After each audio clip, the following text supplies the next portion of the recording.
柯建铭前一阵子安静了一段时间，我以为他大概要劝他说你稍安勿躁，躲起来，又强势回归，又来了他只要一出来，立法院的协商就空转。本来大家是可以你让一步我让一步，这协商就是这样嘛。所以韩国瑜就生气了，一时忍不住，生病了不吃药，叫别人去吃药，你什么意思啊？又在讲90年代的立院老故事搞不好讲我当年跟老沈怎样怎样那所以呢，柯建铭被酸了以后呢，生气拍桌子，讲什么我已经忍耐这么多天了，现在只不过回来对不对讲话，你们就怎样说我什么生米给别人吃药所以呢，韩国瑜就是好，如果我刚刚讲这话让柯总召不舒服的话，很抱歉，因为当主席总希望会议进行能够顺利了否则这吵架不顺利也不行嘛黄国昌就说不要让耍流氓的人得逞就你只要拍桌子，大家都让你那国民党今天有2个公投案了在立法院闯关，那么民进党就是程序杯葛也是发言说这不行那另外呢，傅昆萁就说柯总召一出，核弹就引爆了本来说大家还可以顺利这就不能顺利了那民众党呢说也支持公投法修法去拼要修公投法去闯关了那另外呢，这个媒体是说，如果你们真的觉得国民党那个公投很荒诞，那你干嘛要人海战术杯葛呢？荒诞要过让老百姓笑他，那你是反对他干嘛呢？那另外呢，这个立法院今天不处理公投案所以既然呢这个有争议所以共识是今天不处理但是呢，现在去讨论这个还价于民，多放假，大家都很高兴嘛，对吧所以呢，这个今年起教师节全民放假因为教师节都放老师还不放老师呢放老师那学生在家，那家长要上班怎么办呢所以呢，今天加了一共5个假了，然后5个假呢，小年夜小年不以前不是大年夜放假，小年夜没有了，不过很多人都先请假了五一劳动节全国放假，五一劳动节现在是劳工放假，但是其他人并不放假立法院就要开议嘛9月28号孔子诞辰就是教师节啦，其实是教师节。10月25号台湾光复节，还有这样金门古宁头大节纪念日，金门也拉进来了。那另外因为10月24号是耶诞节嘛所以那天晚上其实青年学生以前是常常狂欢跳舞像我们当学生的时候晚上很快乐，第2天放假，现在不放假了。24号已经没什么意思了。10月25号是光复，25号行宪纪念，原有行宪纪念了陈水扁的时候把它取消，228放了个假。陈水扁把形象纪念移到228这边来所以呢，那24号因为是耶诞节，所以等于是跟国际也接轨，就基本很多的西方国家，包括美国、香港什么，其实25号都放假的我们看一下。柯总召对我的指教呢，有些地方我不敢苟同，就好像一个人生病了，自己不吃药，叫别人去吃药。很酸民进党总召柯建铭，立法院长韩国瑜一见老柯又动气。那你每次把朝野协商跟约会闹成这个样子，然后把责任归到我身上来，这公平吗？那关于这个协商，刚才民进党党团说，柯建铭也拍桌交锋韩国瑜，不满前一天下班前向院长新增协商提案没被排入。我何来生病呢？我们有同样的病，我们两个都没有头发。无法，但是不要无天，好不好？已经排定了10个案，所以说昨天民进党在下班之前所送过来的，完全讨论不完。我们想下一次再来。朝野争论不休，协商标的蓝白9号院会预计要闯关的反戒严、反废死公投和核电演绎法等10案完全没讨论，朝野僵持近2个小时，韩国瑜无奈宣告散会。丢人现眼嘛，这个就是民主进步党立法院党团总召柯建铭的风范。他死都不肯把那个麦克风按掉，不断的插嘴，你讲一讲，我要不断的干扰。我老公我也造，这个是什么会议秩序啊？民进党团只是因为自己的提案，然后不惜现在我们的时间已经将近2个小时，完全没有办法进入正题。柯总召继续用这样的方式在浪费时间，是在浪费全民的时间，拖垮台湾的经济，拖垮台湾的民生。强势回归的柯建铭大沉淀后大发挥。总召最近心情还好吧？你看我会差吗？你大骂没当成功还会差吗？来，费委员，我看这是第3会期第三会期大概立法院不会有太多福国利民的法案，一直要等到第三会期按照宪法规定是到7月31号，立法院好像已经确定延到7月30号。通常大哥你以前我们大概开会开到最多7月初嘛这是延到7月30号，为了就防8月的第3阶段的这个大罢免，所以这个会期我猜了我大概这种镜头会经常不断的一直重复 repeat 这样，但是平常讲从老百姓的角度现在看了第3个会期，已经开始觉得，国会就这样子喽。我们台湾其实是面对了很多的问题，我跟各位报告，台湾的进出口占我们 GDP 超过100%这个。换句话说，台湾是一个外销导向的国家，这个问题现在其实对台湾是影响非常非常之重大。一个关税，一个最近的新台币升值这应该把这个问题摆在第一要务。第二个，台湾的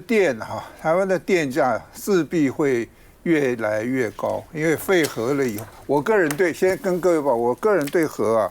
我不懂核，但是我知道核它会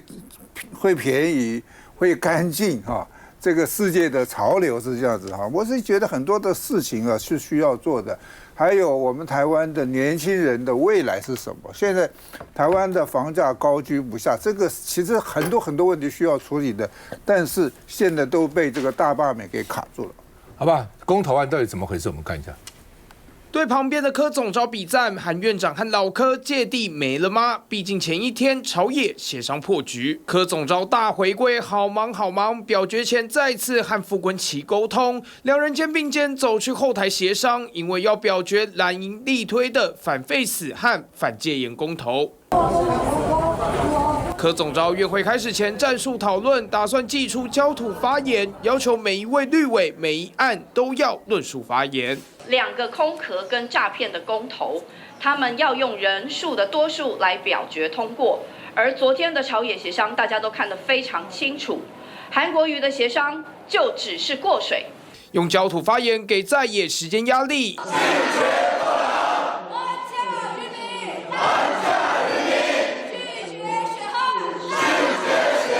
立法院今天呢，朝野是上演了表决大战，而今天表决的内容就是国民党在这个会期所主推的还价于民法案。原本说是要还7天，不过在蓝白的共识之下呢，总共是4+1天。在下午1点多的时候，在韩国瑜院长敲锤之下呢，已经3读过关了。这一次4+1天的版本是有哪一些节日？就是教师节、光复节、行宪纪念日，还有小年夜。而这个+1天呢，就是劳动节。不过这个法案到底什么时候要来开始实施？而刚刚第10条公布的内容呢，是说公布日起开始实施。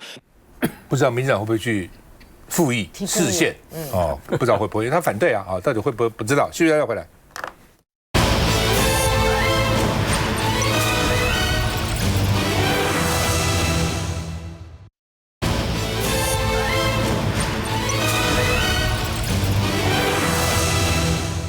好，那么第一个这个起诉的案子就是国民党台南市党部了，有11个人被起诉因为49天非常快，像以前这种选举都到选后才起诉了，选前通常不会总是觉得，包括韩国李在明本来说这个最高法院发回他如果被判刑，他就不能够选总统了，但是现在法院都决定宣判，等到总统大选之后再宣判，就希望司法不要去介入政治，当然司法要自治嘛。都希望说你政治搞完，我司法再进来那所以呢，这个国民党委员就担心，因为有寒蝉效应所以呢，第2阶段联署，很多人就不敢了。我知道已经有人要求退回，也已经联署好说，还是包退回，已经有人这样做了在台北还不是台南那另外呢，这个有37个人是缓起诉，缓起诉就是说你只要承认就缓起诉了那另外呢，这个这是第1届，那接着会不会其他的接着这个连续起诉那另外呢，这个国民党有些委员被点名了说我不会退缩，像王家珍说这个我全面罢绿，我不会退缩还有没有第2波？现在起诉的11个人是第1波，会不会有第2波？今天常有第1波约谈，第2波，第1波吴宝请回来，第二波再回来，新证据把你声压就压起来了啊。那国民党的台南市党部的主委叫谢龙介了哦，谢龙介说呢，终极手段目的是要解散国民党哦，那说这是有阴谋的哦，那说因为引起反弹。本来大家原来很多人也没注意到什么罢免不罢免是民进党因为他仇恨动员，说那些恨你的人会来签署。那国民党支持国民党觉得我干嘛去呢？说因为这个反弹了，所以这个礼拜他收到了4000份的联署书哦，有人怕有人不怕了啊。那基本上呢，现在被羁押的有15个哦，那交保的有62个哈，交保又变有这个有钱交保，有无钱交保啊。另外呢，这个起诉了11个，就台南嘛，缓起诉37个，羁押的台北市3个，新北1个，台中哦，因为台南已经起诉了，就没有什么羁押的，基隆4个，宜兰3个，花莲1个，高雄1个，所以几乎每个市党部要去查，都有人被羁押，要不然就是被起诉了哈。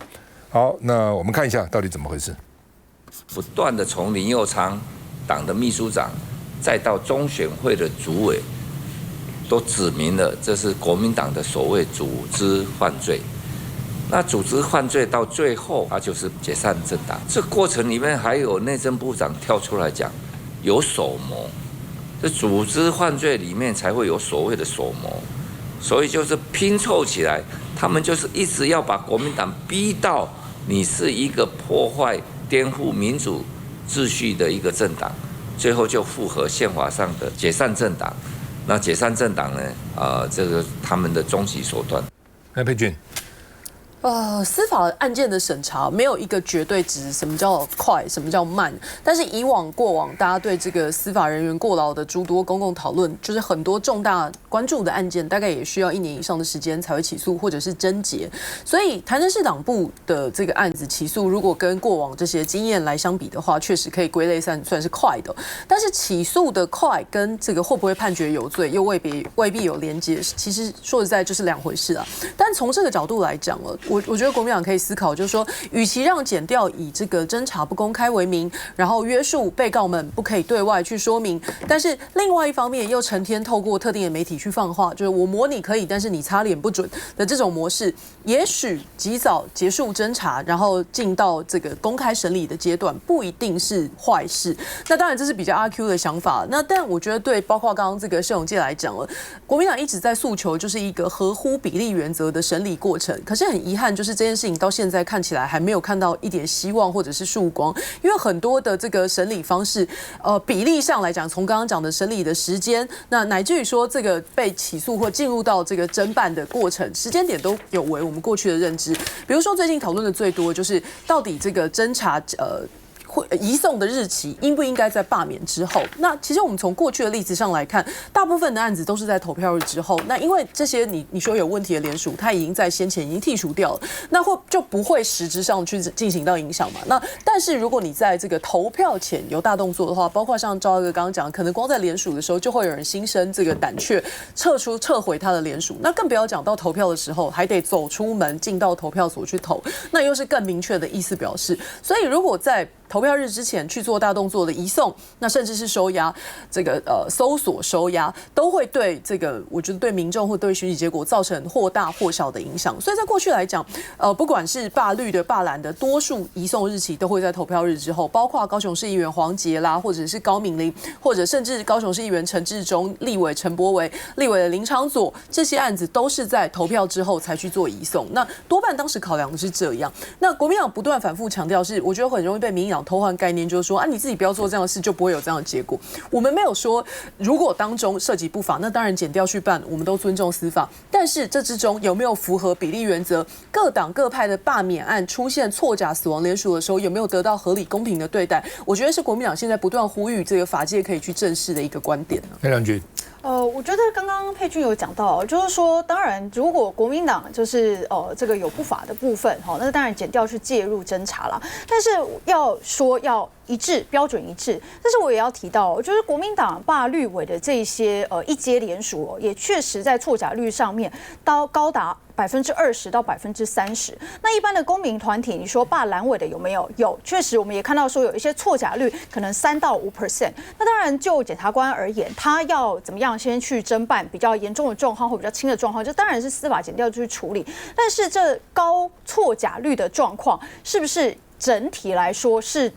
是不是从中央党部乃至到地方党部有怎么样系统性的处理，才会造成这样的结果？所以目前检调当然可能他们朝向侦办的方向会是这样嘛。那刚刚我有看到说，当然有很多国民党不管是地方党部主委或者是地方的议员出来说，他们不会因为司法，他们一定会继续往前进。当然是这样啊，因为前面这些你说不管是错假联署也好，或者是超名册的这些死亡联署也好，也确实它是违法行为，所以你在现在其实国民党在现在老实说去重启，或者是说真正的好好的摆摊，一张一张的去把联署书收起来，那我觉得这个当然没有问题，因为罢免权是全台湾任何一个人都可以做的事，这没有分任何的党派。来，正好，其实我谈论这个议题就有一种即视感的感觉哦。其实去年柯文哲被司法追杀的之后，我就大概有想到，可能不久的将来，可能蓝营也会受到同样的待遇了哈。我们谈一下，那么多重大的刑案哈，他到底有没有用这么快的速度去侦结？看来是没有了哦。摆在这边有很多，比方说这种光电的弊案啦，哈，很大的这种大宗上百亿的这种诈骗诈欺案，好像也没有动作这么快，甚至很多人就跑掉了哦。所以我们现在谈论的是一个比例原则。好，那现在看起来，如果你要大家相信说这是符合比例原则的，我猜大概不会有太多人可以同意这件事情。好，那再来就是说，你看到现在的这种政治干预情形到了多严重的地步，我们就不要讲别人，我们讲一位就好，就我们的这个中央选委会的这个李进勇主委哈，组织型犯罪，不管是不是，我先不谈，或许国民党真的是或不是。怎么会有你中央选委会的主委的嘴中讲出这样的话？这是非常非常不恰当的事情。今天如果是刑事局他说我来侦办，我发觉可能有这个迹象，或者其他法务部调查局都可以，怎么会由中央选委会的主委讲出这样的一个话？我觉得这也不符合比例原则哈。所以整个情况这样看下去，你说整体的，不管是从大罢免开始到目前这个，不管这个蓝营的各个党部或者一些这个从政的一些人物不管是被搜索、被羁押。我认为这背后一定是有一个政治的操控，它绝对不会是单纯的啦。好，你说执政党完全的没有参与，我个人是觉得我是不相信的。好，所以其实我想谈的就是说，当然我也讲了，罢免谁，这本来就是公民的权利哈。可是如果他是在一个不对称、不公平的一个强度下继续下去的话，我个人认为这不是我们台湾民主应该出现的一个现象。对于国民党来讲，现在其实只有应战的一条路了哈，因为呢，我们就发现说，到目前为止，其实整体的台湾社会已经没有对话的空间了，就是它被分裂的非常的厉害，就罢免的罢蓝委的团体里面，他们认为现在呢，执政党政府所做的一切的行为都是对的哈。就像刚才这个亮君所说的啊，你当初如果说你不要这样子抄错啊，你不要这样子，不是要这样子滥抄啊，这是比例原则啊，是的确啊，是啊，在这个罢绿委的这个部分里面呢，你就是你，因为你很多啊，你非常的比例非常的多，你比例非常的高啊，所以我们当然就被查呀，所以你活该，你当然就被查呀。那你在罢蓝委的里面，你就算是有被逮到，因为比例很少啊，就这么一点点，所以不符合，所以这样子我们就当然不是那么重视。这样子的论述，这样子的说法，其实绿营的所有的团体，他们的罢蓝委的团体，他们的政论节目，他们的听众，他们的受众，通通都接受，就是你国民党活该倒霉，你今天就是被我逮到了。那我就算是只有40%的总统怎么样？那我就当选啦。就算在立法院怎么样？我就是少数怎么样？我就是要用这一次的行动把你给你一举。我就算呢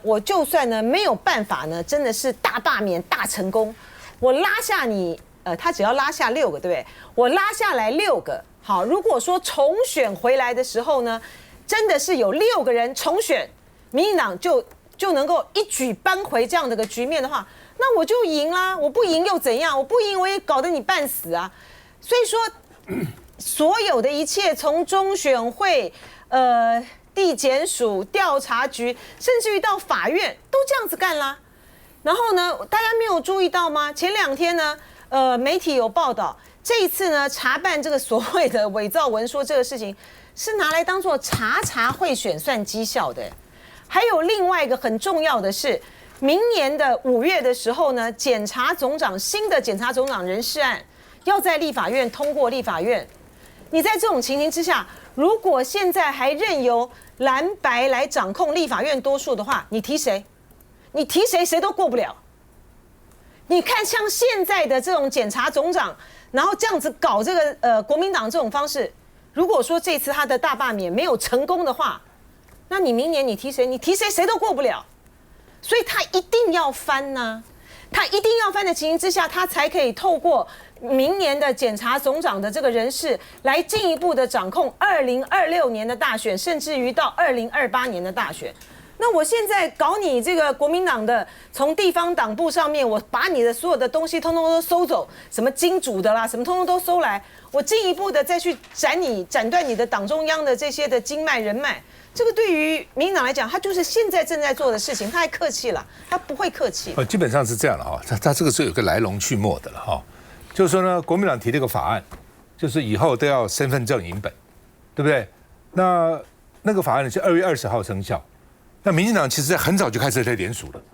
那国民党呢傻傻的，等民进党联署差不多才发现说啊，这个，而且中选会有解释说，只要在1阶这个法律按生效之前送进来，当然要1阶，不用身份证影本；2阶、3阶也都是按照旧的法律。国民党就紧张了。但是问题是，人家民进党搞了好几个月了。民进党甚至从去年就开始搞了。对，他们是违法的。他早就叶元之1月10号当选，1月14号就开始要罢免他们。所以国民党只剩下几天了，发觉说如果再晚一点，就要按照他提案的新的法来了，又要对身份证，抄又比较严重，所以就紧张了。所以我如果按照台南地检署的起诉书说了，说2月1号的时候，国民党中央打电话给台南市党部的副主委，说赶快交名单出来，不能再等了。民进党都交那么多了，你还不能等了，所以他才去抄。我的了解本来其实来得及的。到2月20号，他们是3000个人，怎么凑不出来呢？你可以的，但是因为他在2月1号、2月2号就要交啊，他怎么办呢？他就有一些就去抄党员名册，抄还都来不及啊，因为1、2千个怎么抄呢？给钱2块3块，别人讲现在谁拿你2块3块？一定要自己的朋友嘛，党工嘛，说哎呀晚上吃个宵夜好了，你们就晚上留下来加班抄好了。所以现在那38个什么被缓起诉就是这样来的，它整个过程是这样。好，那国民党为什么会说地方党部了哈？说为什么会去抄呢？那他觉得以前抄也没问题啊，他认为以前也有这种事情，因为没有对谁造成影响，因为电脑系统可以把你踢掉，所以不会对人造成实质影响。你要知道这个伪造文书5年以下有期徒刑，是说伪造文书对他人或对公众造成损害，那他觉得我没有对谁造成损害嘛，因为一定会踢掉嘛，所以才会补件嘛。那以前也是这样嘛。那现在民进党讲法说，以前没有这么大规模，对，以前有很多个别没有这么大规模，但是问题以前也没有这么大规模的罢免啊，以前什么时候搞过35个罢免？所以你要看怎么讲嘛。你说以前没有像这样各地方党部在动员，以前各地有在罢免吗？以前就是罢免1个，罢免2个嘛，罢免韩国瑜就是高雄在罢免，罢免谁就是地方罢免嘛，其实啦，你问我本来认为国民党搞这个15个没有几个会真的过了。本来国民党认为大概只有2+2有机会，就台北市的双吴思瑶、吴沛有可能，还有原住民的2个有可能，其他的也不会过了，3届也不会过了，所以那只是一个面子去抄一下。你认为他2届会过吗？你认为他3届会过吗？我认为非常困难。结果呢，现在搞成是乱七八糟，搞成这个样子，那当然有寒蝉效应嘛，怎么会没有寒蝉效应呢？休息一下再回来。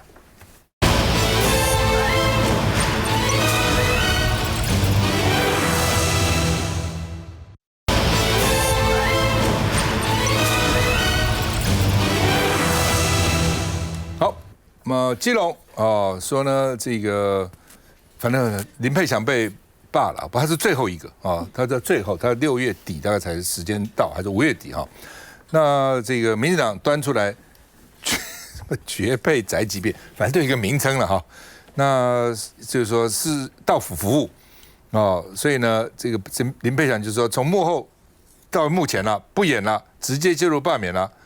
就是急着营造我们没有抄名单的假象，所以呢，我直接到你家了，他说直接介入其实早就上次那个谢国良的时候就有介入，没有介入第二阶段根本达不到的了。是民进党的秘书长都去了，议员通通开始接受联署，才达到2阶嘛，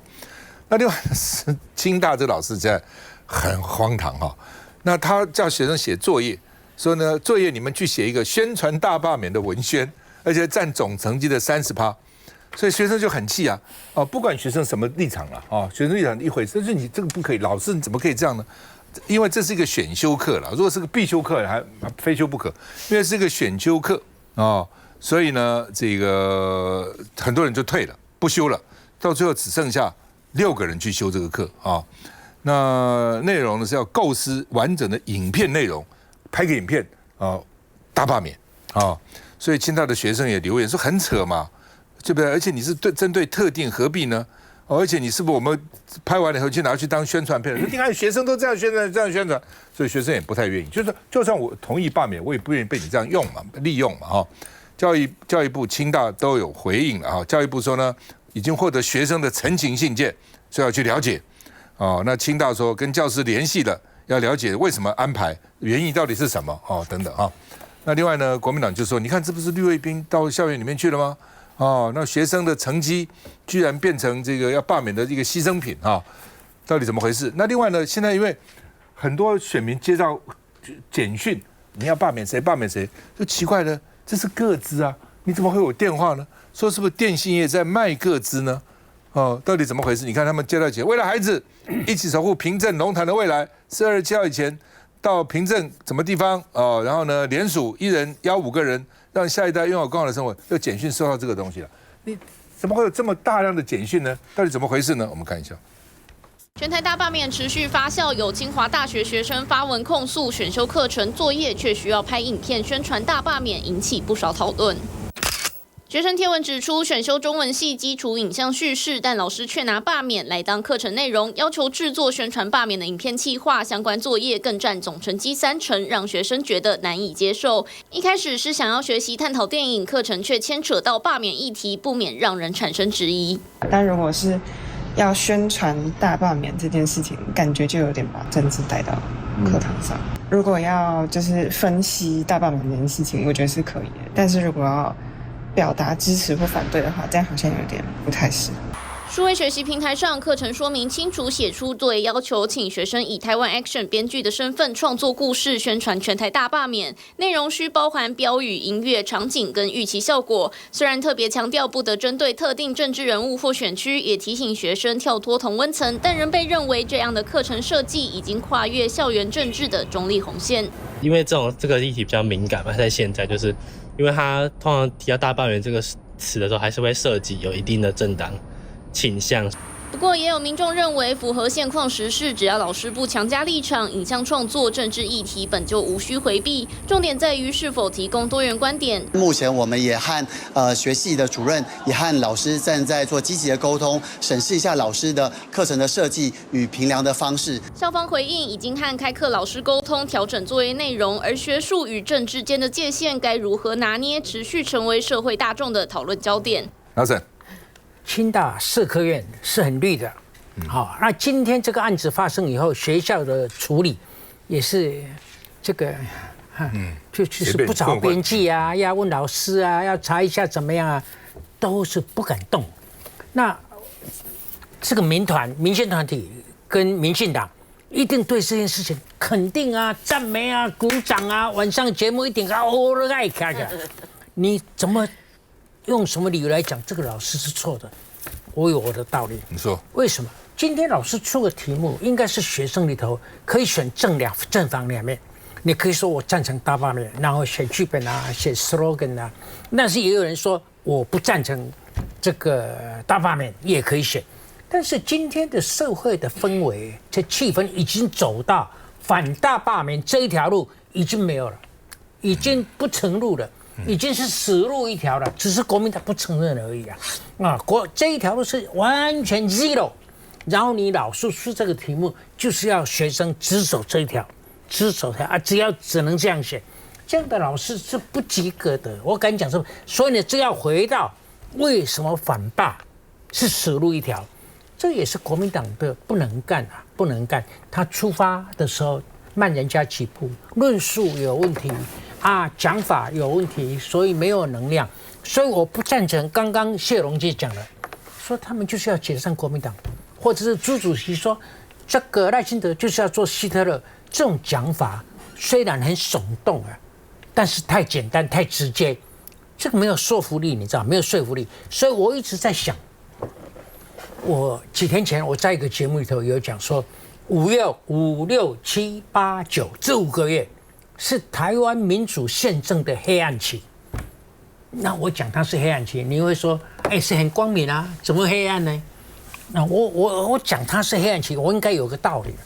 为什么？我觉得这5个月，台湾什么事都不重要，只有一件事很重要，就是要民进党就是目无法纪的要推动一个宪法所没有规定的期中选举。你想想看，如果30几个人要罢免，然后要改选。然后呢，这30几个是达到国会总员额的1/3，不得了啊！如果把不分区排掉，还不止1/3嘞，而且呢，这些重新要改选的，或是可能被罢免的，都是蓝的。这个绿的呢，保证连任，就好像美国其中选举有1/2是连任的，对不对啊？这个是有一些就是要改选的啊。如果我套一下刚刚乃先讲的，他们现在都讲公庙啊，就小成功啊、大成功，那个功不是功劳的功，是公庙的功啊。如果是小成功，那民进党达到翻转朝小野大的目的啊。如果大成功嘞，你觉得大成功的结果是什么？大成功的结果就是一党专政啊。你如果国民党聪明的话，讲一党专政，就是没有那么刺激。没有那么耸动，但是大家听得懂，而且一党专政大家不可以，不管老共的威胁有多大，不管国民党再怎么样无能，一党专政是不可以的。你觉得不是比较容易去论述吗？对不对？所以小成功翻转朝小野大，大成功一党专政。我不认为我讲的最好了，但是你国民党的智库在干嘛？你国民党一群都是很能干的人，你们在干嘛？你知道吗？脑筋都所以我一直讲，国民党这1年来都是无脑章鱼，你知道吗？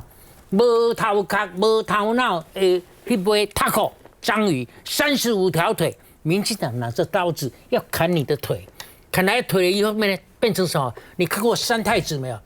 三太子后面有令旗啊，这些腿砍下来以后就摆在令旗上面，战，本人一动专政，就这样，没人讲。就滚烫对不对？休息下再回来。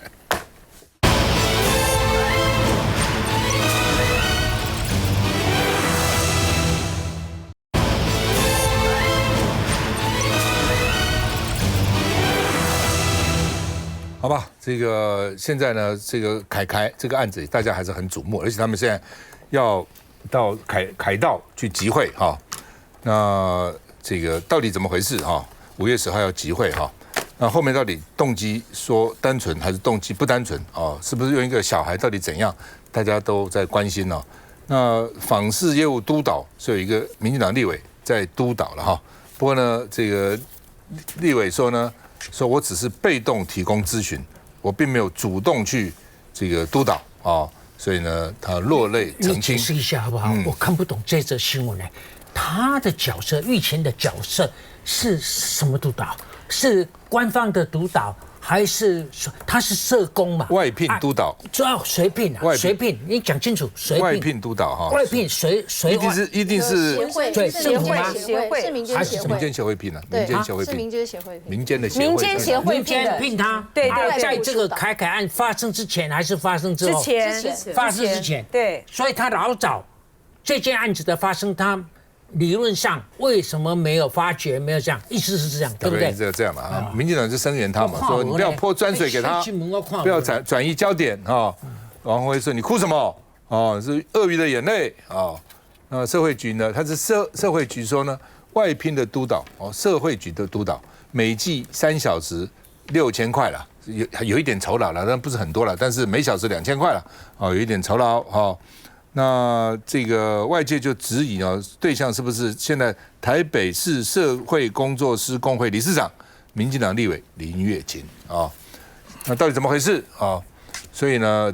所以他被质疑说染指社福界了然后呢不给他当委员就评鉴给他打低分了，所以呢说酸他是台币战士了，很丢脸了，社工了，有人这样讲了那说呢赶尽杀绝没道德，社工说呢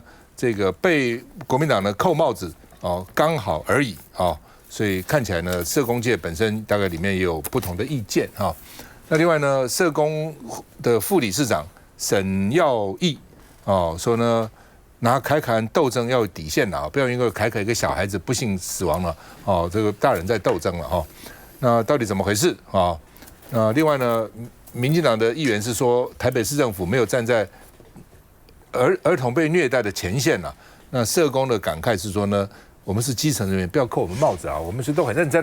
这为什么扣我们帽子？我们看看到底怎么回事。外聘督导是1年1聘，1年1聘。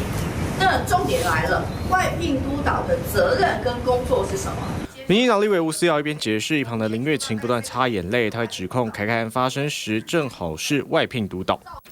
粉专不演了，新闻台揭露凯凯案发生时，访视业务是由新北市大爱关怀协会承办，当时依法外聘的督导就是林月琴。他们给我的不会把名字据姓名一句描述，这有所谓的专业伦理的地方，所以只是讲刘圈圈。那我不知道这刘圈圈，甚至到后来我也不见得是能够去联想到，马上去联想到这件事情。林月琴说，外聘督导是被动协助，提供专业意见，不涉及内部管理和营运。2023年12月26号首次得知凯凯过世的消息，当时已经提供配合司法调查，不可有任何隐匿的意见，希望不要以政治话术消费已逝的生命，也拿过去的经历当例子。今天我也曾经在电视台当过外部的一个委员，那每一年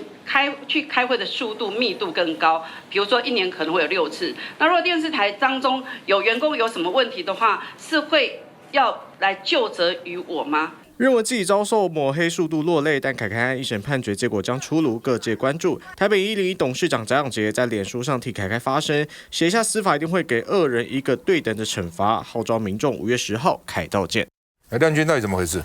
其实我再说明一下啦，就是说林月琴委员在担任立法委员之前，当然他就是也在儿福界非常的努力那在这个部分是说，他其实过去他是受聘于新北市大爱关怀协会那他担任这个协会的外聘督导委员。那这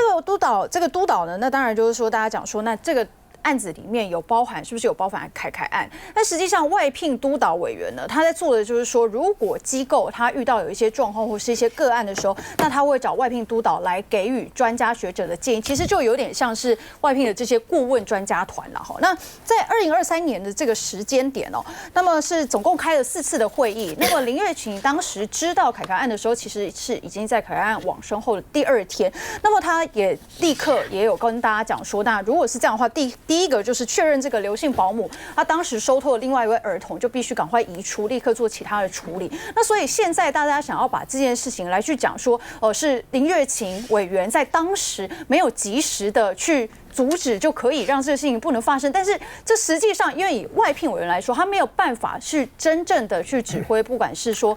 在协会的运作上也好那或者是说真的很主动的去介入，而是都是由机构被动去邀请这些专家学者来给予这个外聘的相关意见那所以我想现在当然国民党想要拿这件事情来讲，可是实际上我觉得回过头来在凯凯整个案件里面，我觉得不管是双北市政府，包含儿福联盟，还有在现行的制度上面有很多漏接的地方。那从去年一直到现在，不管在台北市或新北市的议会里面，大家很尽力的去补破网，包含到中央卫福部提到这个，不管是3方共案，或是地方的3方共访，提高访视的频率等等，这都是大家在着重的重点。但是你现在如果要再回去再拉到讲说，哦，这外聘委员也要负起这个凯凯案的责任，这我觉得是有点莫名其妙了。佩君。我跟你讲，民进党，包括亮君在内，我真的对你很失望。真的为了脱罪，什么鬼话都说得出来。林月琴在凯凯往生的隔天才知道这件事，那我就问你，他在往生的隔天那一天知道之后，到今天为止，他做了什么？你刚刚还好意思讲提升访视频率，你不讲这我还不气，你讲我真的受不了。中央根本没有跟进，现在原本是1年访视4次，我在议会质询之后，台北市政府从善如流，1年现在访视变6次。国民党在这段时间里面做的事，民进党没有一件跟进，连我们要把儿虐提高到死刑，民进党都不答应啊。但是他们在做什么呢？这1年之内想办法把帽子往国民党、往蒋万安的头上。刚刚亮君还在讲啊，什么双北政府什么，好像中央对这件事情完全没有关系。你现在林月琴恰恰就是被民进党吃了1整年的血馒头的回力镖打到头上而已。为什么跟林月琴绝对有关系？我跟各位解释哦，刚刚大佬也在问这个中间的脉络。凯凯案的保姆访视其实是有2条线的，其中1条是凯凯委托给刘姓保姆的儿福联盟，另外1条是原本要负责访视辖区内托育机构的文山居服中心，它是社会局的，委外给大爱关怀协会经营。然后呢，这个就是林月琴当外部督导的单位。2023年底12月21号的那一次，在小孩往生的前3天，本来是有救他最后机会的那一根稻草的访视，被保姆以家人确诊为由欺骗了访视员，所以就取消了那一次。那是在小孩往生的前3天，所以你回推，那可能就是救回他的最后一次机会。这最后一根稻草，因为访视员被保姆骗了，所以没有了这个访视。那你说外部督导在训练访视员的这个机制上面，还有临场反应上面，外部督导可以推得一干二净吗？我跟你讲哦。访视员被保姆糊弄，民进党现在就在讲说，哦，这个不是一个这个外部督导可以负责的责任。你身为整个访视员管理链上面的最上层，然后你现在用被动来轻轻带过你的角色，那我请问你，民进党过去这1年来疯狂追打这个根本不负责去管理聘用社工人员的基金会董事，甚至他也不是董事长哦，王玉敏还不是董事长哦，讲的好像整个这个联盟就是在他领导之下才变成杀人凶手，那不就现在恰恰被看破，你就是为了政治斗争在大吃血馒头吗？过去这1年来，民进党在做的事情就是不断的把这个引起社会关注的案子往国民党的首长还有国民党的人头上扣。可是实际上时间已经过了1年，我们就来比一比这1年民进党做了什么，台北国民党做了什么嘛？我就跟亮君直接问，这1年来你们做了什么？你们可以一直去讲流会。这1年来专案报告，我今天还特别去查专案报告，其实你根本没有问这一题，在立法院的好像你们多在意这件事情，到头来就是你们政治消费、政治的提款机吧，连你在内也是如此。正好。其实我觉得现在来讲，林月琴到底有没有责任呢？我觉得对凯凯完全没有任何的意义啊。究责当然是应该哦，但是我们的确看到，在凯案发生之后，我们的议员都的确很关心哦，也提出非常非常多的议案。但是整个社会安全网不是只能够靠地方政府就可以完成的，的确它需要一些中央的支持，甚至是一些法规的调整，才能够让整个社会安全网完整，然后不要再让遗憾的事情再度发生哦。可是，就如我们刚刚先前所讨论的，这1、2年来，到底国会在干什么？哦，除了推大罢免，除了在搞这种空转之外，他们没有任何的议案进度。哦，以昨天来讲，其实很多案子在协商的时候，是民进党党团提出来的案子，要在立法院协商，结果自己在瘫痪议事，没办法协商。包含什么？我记得是有一个是大法官任命还是什么之类的类似的东西哦。那我就要问嘛，大家这么关心，包含亮君你刚刚也讲，你也都很关心凯凯的案子，但实际上中央给地方的协助在哪里？中央真正有很认真的去推动法律的一个进行吗？或者是法律的一个修改吗？让所有的社会安全能够补起来吗？在我看是没有了。所以其实我们很痛心，尤其是我是4宝奶爸，每次看到这种儿童被虐的事情，非常非常痛心。但现在还是有漏洞在，漏洞还是继续存在的。那我们怎么样可以一起来合作，把这些漏洞补起来，才是我们现在最重要的事情啊！讨论谁的责任，我个人觉得没有太大的意义。抓我短短讲一句哦，民进党真的是为善吃血馒头，一直吵着要凯凯案的专案报告，结果当时22席民进党议员只有12席问了凯凯案，他们不是一直讲3月底不开就天大地大太可怕了。我们的主张就是凯凯案的专案报告，你没有问啊，你没有询答啊，那你为什么这么重要的案子到现场你不问呢？除了凯凯案以外，还有所以你也承认凯凯案不是只有在你们要的时间点问才在问嘛？问题是那一天我们就是希望在议会提早之前，大家可以就可能？这个案子4月11号看就不能问吗？3月22号想问，4月11号就都没有问题了，是不是？就是吃血馒头啦，不用再解释了，双标到极点。我觉得关键就是在说，从这整件事情的。